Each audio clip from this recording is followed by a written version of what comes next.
बिस्मिल्लाहिर्रहमानिर्रहीम, अस्सलाम वालेकुम। फाइनली अरशद शरीफ साहब को भी आज ARY से फ़ारग कर दिया गया और ARY की तरफ से एक ऑफिशियल नोट सामने आया क्यों उनको ARY से निकाला गया, और अरशद शरीफ साहब का अपना रद्द-ए-अमल भी सामने आ गया। उन्होंने इस फ़ैसले पर, ARY के इस फ़ैसले के ख़िलाफ़ या इसकी हमायत में क्या कहा, और आइंदा चंद दिनों के अंदर अरशद शरीफ कौन सा चैनल ज्वाइन करने वाले हैं और किस स्क्रीन पर नज़र आएंगे,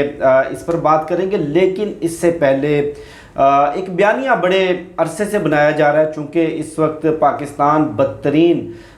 सैलाब आया हुआ है यहाँ पर, और करीबन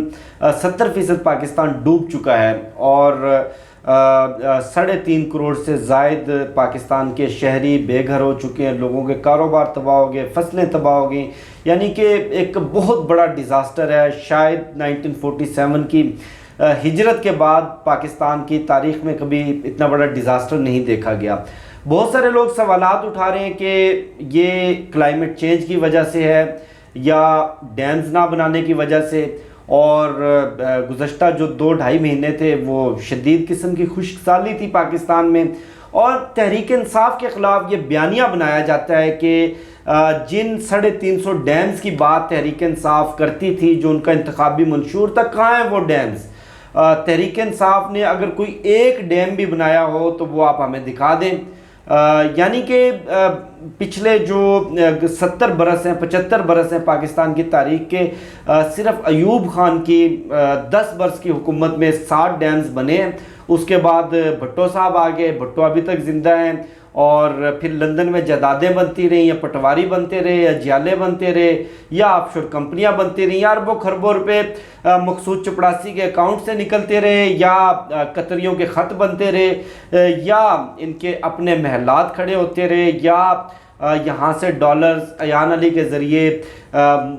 पाकिस्तान से बाहर दुबई स्मगल होता रहा। लेकिन ना तो कोई डैम्स बने, ना कोई जो क्लाइमेट चेंज है इसके ऊपर कोई बहुत बड़ा काम हुआ। आज खुर्शीद शाह ने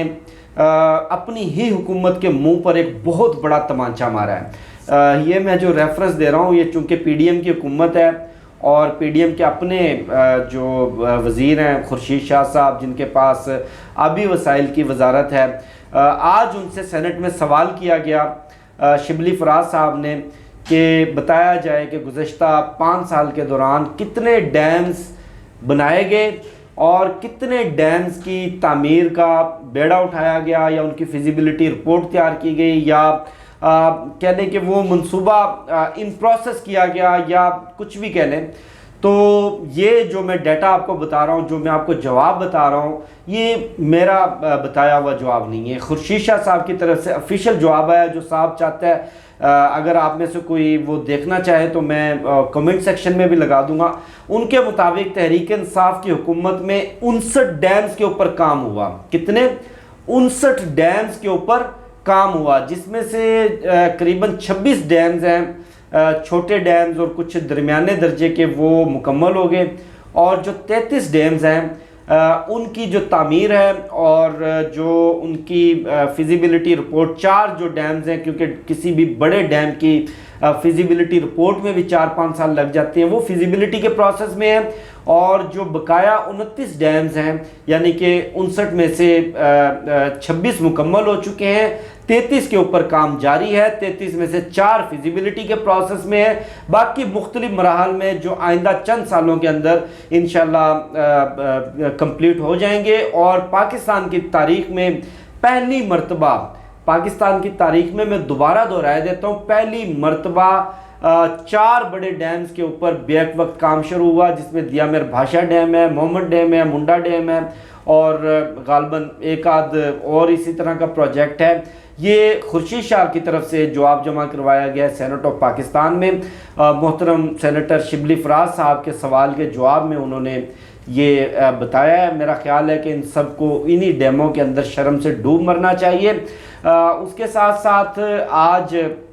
ARY की तरफ से एक प्रेस नोट आया, और उसमें कहा यह गया कि हमारे अदारे के जितने भी एम्प्लॉय हैं ان کی جو سوشل میڈیا کی پوسٹ ہوتی ہیں ان پہ لازم ہے ادارے کے کوڈ آف کنڈکٹ کے مطابق، وہ ادارے کی پالیسی کے مطابق ہونی چاہیے، اور اگر وہ ادارے کی پالیسی کے اکارڈنگ نہیں ہے تو وہ کوڈ آف کنڈکٹ کو وائلیٹ کر رہا ہے۔ اور ہم بھاری دل کے ساتھ یہ اعلان کرتے ہیں کہ ارشد شریف صاحب کا جو ہمارے ساتھ 8 سالہ طویل سفر ہے وہ ختم ہو گیا۔ اس کے بعد بڑا رد عمل دیا جا رہا ہے، بہت سارے لوگ اپریشیٹ کر رہے ہیں کہ جیو نیوز اپنے جو صحافی ہیں، اپنے جو کارکن ہیں، اپنے جو اینکرز ہیں، ان کے ساتھ ڈٹ کر کھڑا ہو جاتا ہے۔ جیو نیوز تو اپنے ادارے پر بھاری سے بھاری پریشر برداشت کر لیتا ہے، لیکن اپنے ادارے کے کسی اینکر کو ادارے سے فارغ نہیں کرتا۔ پہلی چیز میں آپ کو بتا دوں کہ جب سے جیو نیوز اور جنگ اخبار پاکستان میں جب سے پرنٹ ہونا شروع ہوا ہے اور جب سے اس کی اشاعت چل رہی ہے، جب سے جیو لانچ ہوا ہے، اب پورے ان کی تاریخ اٹھا کر دیکھ لیں، ان کا جو ایک ٹرینڈ آپ کو واضح طور پر تاریخ میں ملے گا، مختلف ایونٹس دیکھ لیں، یہ ہمیشہ میچ فکسنگ کر کے کھیلتے ہیں، یہ ہمیشہ اپنے امپائروں کو ساتھ ملا کر کھیلتے ہیں۔ اگر یہ کسی ادارے کے خلاف کوئی مہم چلا رہے ہوں، جیسے کہ حامد میر صاحب کے اوپر حملہ ہوا اور اس کے بعد اس وقت کے ڈی جی ISI جنرل ظہیر اسلام عباسی کے خلاف مہم چلائی گئی، یا حامد میر کی پریس کلب کے باہر تقریر جس میں انہوں نے کہا تھا کہ ہم تمہارے بیڈ روموں میں گھس کے ماریں گے، ہم تمہارے بیڈ روموں کی خبریں باہر لائیں گے، اور آج وہی جیو نیوز سب سے بڑا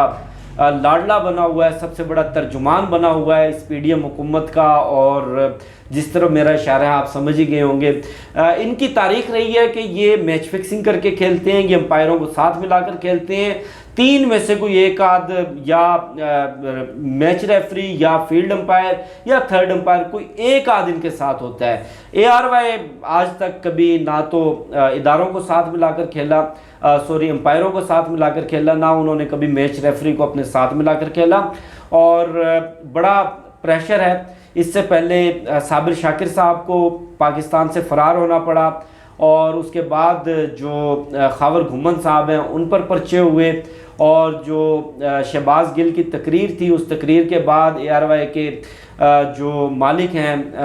ان کے اوپر پرچے ہوئے، عماد یوسف صاحب جو غالباً CEO ہیں ان کے اوپر پرچے ہوئے، 4,500 کارکن ان کا مستقبل، ان کی روزی روٹی ARY سے وابستہ ہے، اور ارشد شریف صاحب کو ملک سے فرار ہونا پڑا۔ اور جب یہ ٹویٹ کی گئی ARY کی جانب سے تو ارشد شریف صاحب نے کوئی کومنٹ کیے بغیر اس ٹویٹ کو ری ٹویٹ کیا، اور ان کی طرف سے کوئی ناخوشگواری کا اظہار یا ناراضگی کا اظہار یا اس کے اوپر اظہار برہمی یا کچھ بھی کوئی اس طرح کا رد عمل نہیں دیا گیا، الٹا انہوں نے اس ٹویٹ کو ری ٹویٹ کیا، اور ان کی طرف سے یہ فیصلہ سامنے آیا ہے کہ اب ان کا جو صحافتی مستقبل ہوگا، جو ان کا پروفیشنل کریئر ہوگا، وہ اپنے YouTube چینل کے اوپر وہ جاری رکھیں گے۔ ان کی وائف نے اس حوالے سے ایک ٹویٹ کی ہے، اور ان کے YouTube چینل کا لنک انہوں نے شیئر کیا ہے، اور وہ پاکستان میں کوئی بھی ادارہ یا کوئی بھی نیوز چینل فی الحال جوائن کرنے نہیں جا رہے جب تک حالات جو میڈیا کی آزادی کے حوالے سے، آزادی اظہار رائے کے حوالے سے بہتر نہیں ہو جاتے، وہ اس وقت تک اپنا YouTube چینل چلائیں گے، اور غالباً وہ باقی صحافیوں کی طرح وہ پاکستان واپس بھی نہیں آئیں گے۔ یہ بہرحال ان کی طرف سے فیصلہ سامنے آیا ہے، اور رد عمل جو ہے وہ ری ٹویٹ کیا انہوں نے، اور اس ری ٹویٹ میں کچھ انہوں نے کوٹ نہیں کیا، کچھ ناراضگی کا اظہار نہیں کیا۔ بہرحال مجھے شفقت علی کو دیجیے اجازت، انشاءاللہ آپ سے پھر نیکسٹ ویڈیو میں ملاقات ہوگی۔ پاکستان زندہ باد۔